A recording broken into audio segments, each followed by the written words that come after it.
Hello friends, जय जगन्नाथ। आपण माने केमती अछंती? होप कि आपण माने सब भलरे थिबे। मु भी भलरे अछि। मु आज जाउची ग्रीष्णेश्वर ज्योतिर्लिंग दर्शन करिया पई। तो मो सहित आपण माने मो वीडियो को देखंतु। आपण माननकु मु एई वीडियोटी माध्यम रे ज्योतिर्लिंगर महात्म्य कोठी अवस्थित आउ केबे किए करथिले ए वीडियोटी देखिले आपण माने जानि परिबे। वीडियोटर उपकारिता आपण माने परे बुझिबे। तो आपण माने मो सहित स्टे करंतु एवं देखंतु। मु गाड़ी रे गला बेला किछि खाद्य आउ किछि पानीय मु नेकी जाइथिले, जा कि मु खाई खाई कि जाउची। काहे कि ना मु गला बेला गाड़ी रे समृद्धि एक्सप्रेस देकी जते बेले मु जाउची, सेते बेले रास्ता रे किछि खाइबा को पीबा को हमको मिलिबो ही नाही। सेठी दुकान बजार किछि आपण को मिलिबोनी।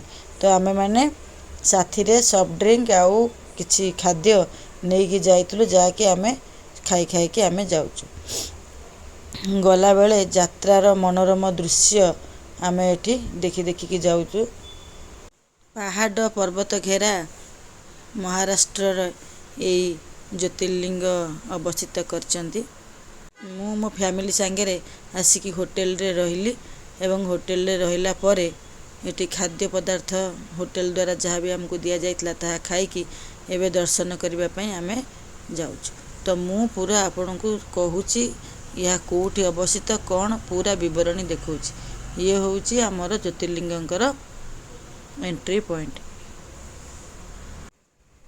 ग्रीष्णेश्वर ज्योतिर्लिंग भगवान शिवंकर 12 ज्योतिर्लिंगर अंतिम आउ शेष ज्योतिर्लिंग, जहाँकि महाराष्ट्र राज्यर छत्रपति संभाजी नगर जिलार बेरुल गाँव रे एलोरा गुंफा पाखरे अवस्थित। छत्रपति संभाजी नगर जिला एबे नुआ करे घोषणा करा जायछि। आगुरु एहा औरंगाबाद थिला। एही मंदिर लोक माने संतान प्राप्ति एवं मनोकामना पूर्ण पाई आसंती एठी। तो एही मंदिर शिव पुराण आउ पद्म पुराण रे एही मंदिर विषय वर्णित अछि।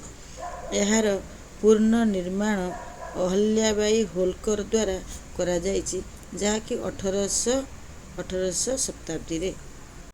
एठारे आपण माने नंदी महाराज को देखुचंती। विराट काय नंदी महाराज। आउ आमको भितरे अलाउ नथिला फोन नबाकू, सेतपे मु आपनको भितरे रे शिवलिंग को देखै पारली नाही। किंतु आमे माने शिवलिंग ऊपर टच करके आसलु एवं बेलपत्र दान कलु। ये होउची विशालकाय प्राचीन ज्योतिर्लिंग प्राचीन मंदिर। बाहर दृश्य बहुत आलोक सज्जा रे एठी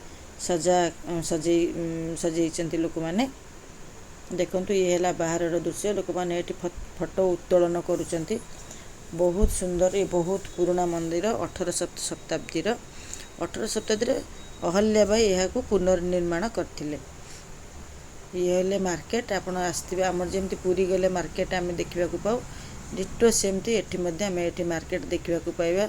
विभिन्न प्रकार पितल कंसा बैग ठू आरंभ करी खेलना सब जिनस एठी मिलिबा। देखंतु एवं केमती लागला वीडियोटी आपण माने मते कहंतु। Thank you.